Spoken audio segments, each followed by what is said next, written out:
Kahapon naisipan ulit namin umalis ni Bebo at maghanap ng makakainan. Dahil tiga Pulila naman si Bebo, dito nga kami dumaan sa Kalumpit at napadpad na nga kami dito sa Malolos. Sa paghahanap nga namin ng makakainan, nakarating na nga kami hanggang dito sa Giginto. Papagas lang nga sana kami pero natuwa kami dito sa gasolinahan na to kasi nakapalibot na siya sa restaurant. Kaya naman nung nakita namin to, dito na namin naisipang kumain sa Amigos Steakhouse. Nung hinahanap nga namin yung medyo fancy na restaurant. Wow! Tanggaling nga kasi itong Amigos Steakhouse ay fit na fit dun sa hinahanap talaga namin. Pagpasok nga namin, wala pa masyadong tao kaya inassist na muna kami nila ate. At ang una naming napansin dito sa Amigos ay ang ganda talaga ng interior nito at very vintage ang datingan. Kaya naman kung vintage or retro lover ka, perfect talaga tong Amigos para sa'yo. Sobrang ganda kasi talaga ng ambience nila dito at very Instagrammable lahat ng sulok. Fast forward, umakyat na nga kami ni Bebo para dun kami kumain sa second floor. Pag-akyat nga namin, nilapitan na agad kami nila ate at binigay na nila yung menu. Tapos umorder na kami ni Bebo yung good for two.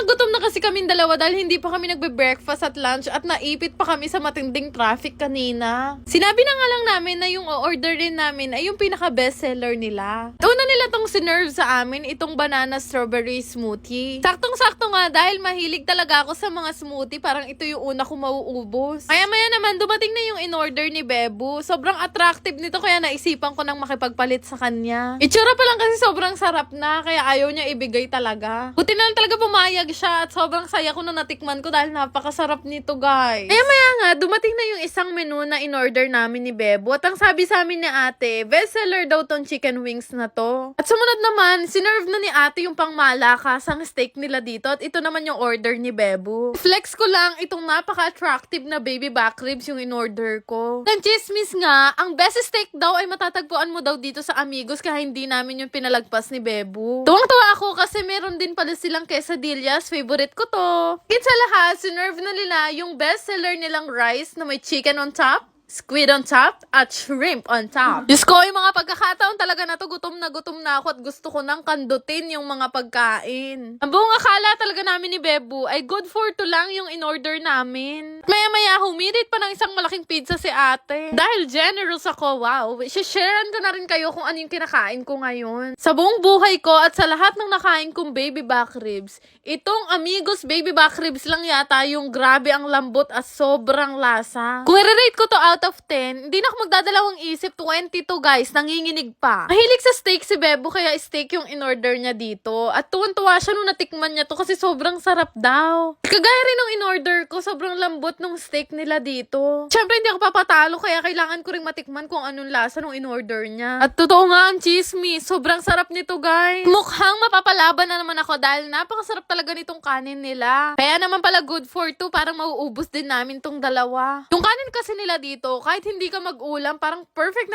ng kainin. Sobrang sarap ng rice na to. I-recommend ko to sa inyo kapag kakain kayo dito sa Amigos. Nakalimutan ko lang yung name, pero sabihin nyo na lang yung kinain nila Mengay. Ang sarap kumain dito sa Amigos. Very tahimik lang at nakaka-chill talaga yung lugar. Next naman na kinain ko ay itong super red na chicken wing. At in fairness, ang sarap talaga ng pagkakamarinate ng chicken na to dahil ang sarap-sarap ng pagkakatimpla. Sa tong chicken wings na to, ang babalik-balikan ko dito sa Amigos. Nalo din talaga to sa sarap. Tinanong ko nga si Bebo, sabi niya sa akin first time lang din daw niya makatikim ng ganito kasarap na steak. At sa kabilang side naman, nakalimutan namin na umorder din pala kami ng pizza. Ang Amigos din daw kasi ay isa sa mga kilalang may masarap na pizza. Kaya yung in-order namin ay yung pinaka-bestseller talaga nilang flavor. Sakto nga kasi mahilig din ako sa pizza. Kanina pa kasi masama yung tingin ko sa pizza na to kasi naaamoy ko kahit malayo siya. Isa sa pinaka-gusto ko sa mga pizza ay gusto ko malambot lang yung bread niya. Itong pizza nila dito ay sobrang lambot. Parang kahit yung crust makakain ko dito. Sarap din ng flavor na to. Nakalimutan ko lang ding tanungin kung anong tawag. Sobrang the best nitong pizza na to. Maya-maya nga nahuli ko naman to si Bebo. Ako na ngayon naawa sa steak niya kaya inaawat ko na siya. Hindi naman masyadong halatang nag-enjoy talaga siya sa steak. At ako naman, in-enjoy ko naman yung mga side dish na kasama doon sa in-order namin. Ano ba naman kasi pati side dish nila masasarap. At sumunod naman na tinry namin ni Bebo ay itong quesadillas. Isa ka rin ba sa may mga favorite nito? Actually, sa akin nga lang natutunan ni Bebo yung pagkain nito. Maya nga, unti-unti na ding napupuno tong amigos. Dahil busog na rin naman kami ni Bebo, naisipan na lang namin i-take out yung mga hindi namin naubos para hindi masayang. Tapos bumaba na rin kami dahil marami pang gustong kumain. Dito na lang sa baba namin, hihintayin yung ite-take out namin. Pagbaba nga namin, nakita namin na marami na rin palang tao dito. Maya-maya rin naman, dumating na si ate at ibinigay na yung ite-take out naming food. Di talaga kompleto ang pagkain kapag hindi tayo nakakapag-sharon. Kaya naman ano pang hinihintay nyo, mag-visit na rin kayo dito sa Amigos Steakhouse, Caltex, Tikay, Malolos, Bulacan.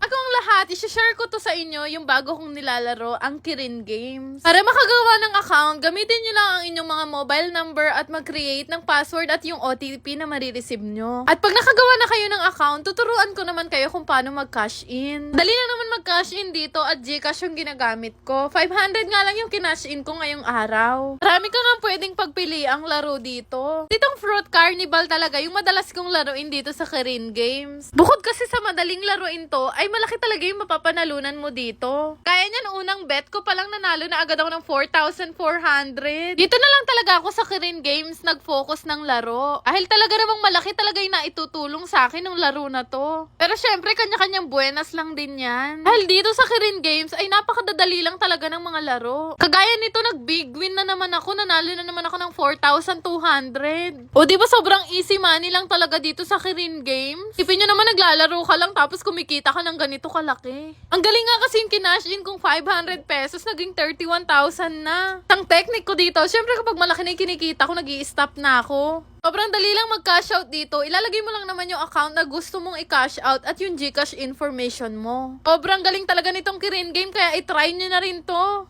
Shoutout nga pala kay Laila, Jean, Ashley, Inocencio, Clarissa, Chastain, Bona, Jocelyn, Roxanne, at kay Jamie. Shoutout po sa inyong lahat! Yun lang naman! Salamat!